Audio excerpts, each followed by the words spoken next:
generations that ever lived. So you have 200 of these unbelievable tzaddikim, 250, that joined Korach against Moshe. In fact, just for a nice Gilgul story, I believe it was the Satmar Rebbe before Rav Yoel Teitelbaum, the previous Satmar Rebbe, he said that he knows that he was a Gilgul of a neshama that existed during the Dor Hadeya, the generation of Moshe Rabbeinu and Korach. And he said to one of his students that asked him, he said, vaguely I remember the argument between Moshe and Korach and being there. He had some visions that he was there. And the Talmud asked him, so whose side were you on? And he says, I don't remember whose side I was on, but I remember it was very, very difficult to decide who was right. It wasn't like, oh, it's Moshe and Aaron, and therefore, of course they're right, meaning this guy Korach is just after kavod, he just wants a position for himself.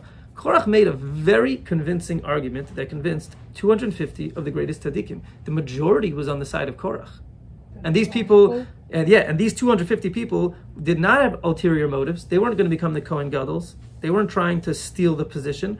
In fact, when they were burned up in fire, Hashem said to take their pans that they brought the Ketorahs in, and they made it as a cover for the Mizbeach because it became holy. They had good intentions. They just joined the wrong team, and they made a fatal mistake, a fatal error.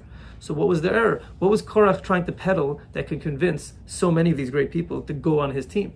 They're all equal. They're all great. So he says, "Ki kol ha'eda kulam kedoshim ubesocham Hashem." Because the whole Eda, the whole generation is all kadosh. Why do you elevate yourself above everyone else? We're all holy. And there's a very deep truth to that. On the deepest level of the neshamas of Klal Yisrael, we all come from the same place, under the kisei hakavod. There's no room for one person to elevate themselves above the other on a certain level within Klal Yisrael.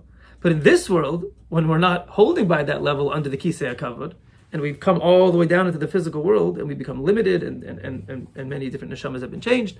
So now we need to relate to the world as it is, and there's greater neshamas and there's smaller neshamas. Now they're both rooted in the same place, so in a certain level, they're all kulam kedoshim. It's true. And la'asid lavo, when you get to the future moshiach, we're actually going to see, we're going to witness that all the souls are connected, and all of Klal Yisrael has one unifying element called the yichida. It's the highest level of the soul. But in this world, that's not the truth.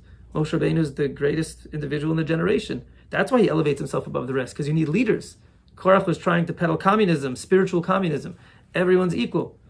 So here's a beautiful idea. Moshe told him, you know what you should do, Korach?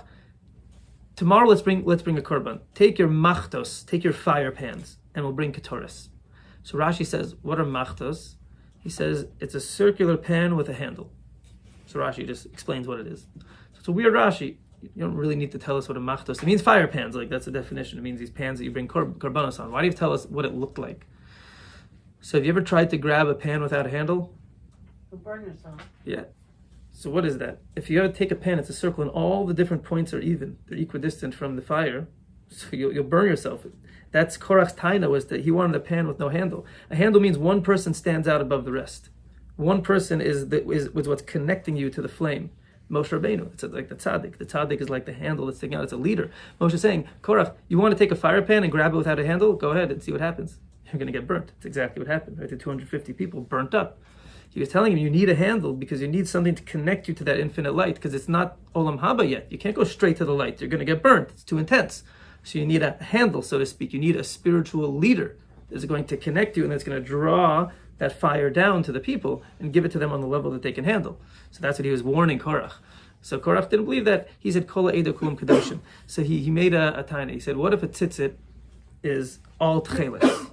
It's all blue thread, right? It's all this blue thread. Do you need the strings of blue tcheles coming out of the edges to pater it from its tcheles? Meaning there's a chiyuv that tzitzit has to have these blue threads called tcheles. So if the whole beged is blue, do you need the strings that are blue? Can you just have white strings? So Moshe said, of course you need the blue strings. That's the halacha. The halacha is that you need a blue string. So they all started laughing at him and said, are you joking? Come on, if the whole beged is blue, so then why do we need a string that's blue? So what a weird machlokes. They're arguing in halacha. So what's the argument? So the tzitzis are actually the same aspect of the mitzvah of the or that's memala kol almin. They represent that light, that's soiviv kol almin, the or makif, the or that surrounds all worlds. When you have a piece of clothing like a jacket, so you have it differentiates between different parts of your body. You have a sleeve for your arm, Right? You have the lapels over here, it goes around your neck, it comes around, all your clothing fits your body, it recognizes the different aspects of your body. You have a head, you have arms, you have shoulders, different body parts. When you have a talis, it's just one sheet that wraps around your whole body equally. It's like the light of Hashem that doesn't differentiate between levels. A talis doesn't differentiate between your arm and your leg and your head. It's just a blanket. It just goes around the entire thing. It's the or makif. It's the light that surrounds all worlds. The tzitzit are those tiny threads of light that we mentioned. The kavim, the kav that goes into the halal. The kav, right? The infinite light surrounds this vacated space, and then the little straw of light comes in. That's the tzitzis that are drawing the light from the beged, from the big or makif, into the world. So Korach was making the exact same argument. He's saying, if you have tchelis, you have this blue aspect which represents the kisei hakavod that's surrounding the whole world, why do you need the strings anymore? You don't need the small light where it differentiates between big and small, and there's parts of the string that are higher and lower. Just connect to the or makif. It's all tchelis. You don't need the tchelis on the strings anymore. Moshe said, no, it's not time for the tchelis yet. It's not time for the beged. It's not time for the or makif. You still need the strings. You still need the strings. So Moshe said the exact same argument. The whole argument was this exact replay of Cain and Hevel, and the machlokes is literally going right head to head, and everyone's joining the side of Cain, because Cain ultimately was telling the truth. It's not true right now. It's not time yet. It's not time for Olam Haba. It's time for Olam Hazeh. We still have to exist within the vacated space. We still have to connect to the Kavim. You can't connect to the Or Makif yet. So that was the whole machlokas that was taking place. So what happens to Korach? What ultimately happens to Korach? So he's swallowed up by the earth. Remind you of anything? Right? Same tikkun that took place with the Mitzri, because the earth swallowed the blood of Hevel. So now the earth had to swallow Cain. But this time it swallowed him alive. At the Mitzri killed. Here it swallowed Cain alive. So Cain is now, Korach, Cain, Kuf, is now in the earth. Right? So what's he doing there in the earth? Oh, also his name, it's very beautiful. His name is Korach. What does Korach mean? Strength. No, Korach means bald. Lo tase korcha baroshcha. That you're not allowed to make bald spots on your head when you're mourning. You can't. So Korach means bald. So what's bald? Hair is the same concept. Hair represents the hamshacha, the drawing of these kavim, of these lines from your cranium, your bald head looks like an even equilibrium. It's equidistant. Everything is this or makif. It's like that surrounding light. It's like the talis. And the hair is the kavim, the little lines that are coming out from your hair. The Gemara says that a Rebbe should have a beard because it means that you have the or that's in your head, the light, the concept, but you want to draw them down to the Talmidim. You can't be the Albert Einstein who's saying everything in mathematical equations. You have to draw the ideas down. So you need a beard that draws from the face, which is the or, which is the light of the soul, and it draws it down. So it's the same concept. So Korach was like this bald spot. Right? He was claiming that we can connect to the or makif, to the surrounding light, which is like bald head, and we don't need the hair. So that's why his name literally meant bald. So he got put into the ground. So why did he get put into the ground? And he went in alive. And there's a story in the Gemara where there was a certain Arab merchant that told a certain Tana, do you want to come see where Korach is in the ground, where the crack is? So he said, yes. So he took him to the crack, and he said, listen. So he put his ear close, and he heard the screaming from the crack, Moshe emes v'Toraso emes. That Moshe is the truth and his Torah is the truth. And we're all the liars. That they were admitting that they were lying, they were false, they were incorrect. So he's in the ground screaming that. So the Arizal says something unbelievable. He says that Korach is hinted to in the words of Tehillim. Where is he hinted to in the words of Tehillim? Tzadik, katamor, yifrach. So where do you see in that word? So it means, let's just translate the words. Tzadik, a righteous person. Katamor, like a palm tree. Yifrach, will sprout. The righteous person, like a palm tree, will sprout. So if you look at the last letter of each word, Tzadik, the last letter, Kuf. Katamor, the last letter, Resh. Yifrach, the last letter, Ches. Spell it, Kuf, Resh, Ches, Korach. So Arizal says, Sofei Tevos, the last letter of each word, spells Korach. So what does that mean? Tzadik, Katamor, Yifrach, Korach was a Tzadik? Opposite Korach, like Korach? No. No? No. More? No. So we'll explain. So what does it mean, Tzadik, Katamor, Yifrach? So the concept is that when you plant a seed in the ground, eventually it decomposes and then it sprouts. And it sprouts out of the ground. The tzaddik will sprout like a palm tree.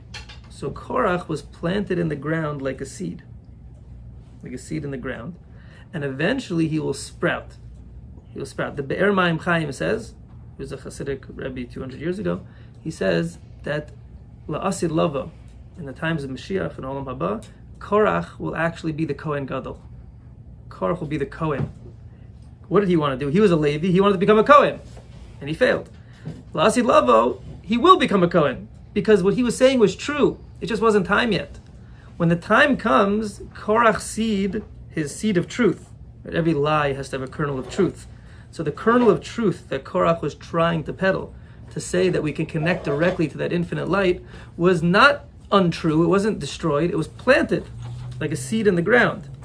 And ultimately, at the end of time, which is why it's Sofei Tevot, it's the last letter of each word. Tzadik, katamor, yifrach-a, it's the last letter to teach at the very end. At the end of time, he will sprout. His truth will actually be revealed to the world.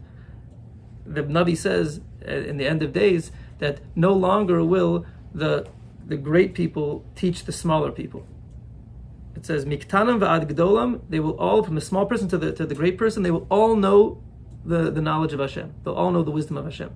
It says that the knowledge of Hashem will fill the world like the oceans, just cover the earth. You don't need small people to learn from big people, meaning there won't be any levels anymore. You don't need a Moshe Rabbeinu anymore. You won't even need a Rabbeinu. There's no Rebbes anymore. The knowledge of Hashem will be so great, and that light, that infinite light, will finally burst forth, that everyone will have a perception, an understanding of Hashem, and you won't need levels anymore. And that's going to be Korach's ultimate truth. That's why he's going to be the Kohen Gadol, and he's going to ultimately sprout from the ground. So you see that Cain and Hevel had their whole machlokas over again, and once again, now you have the tikkun. Hevel took Cain, first Cain, right? Cain originally killed Hevel, and Hevel's blood went into the ground. Now, Hevel took Cain, and he planted him in the ground. And he said, you're wrong again. But eventually, you're going to be right. So we're going to put you in the ground, you're going to stay alive, you're going to scream, Moshe emes v'Torah emes, until La'asid Lavo. Then it's going to be time for you to come out. And then the emes that you said will also be true. Because he was also speaking a little bit of truth. And that will also sprout out of the ground. Yeah, when Tchias HaMeisim happens. So now we see that this unbelievable story that's happening throughout the Chumash is really this multi-generational story. Like we said in the very beginning of the Shiurim, that Gilgulim, the concept of Gilgulim is that when you look at one life in history, you only see a tiny part of the movie. You're missing the whole beginning.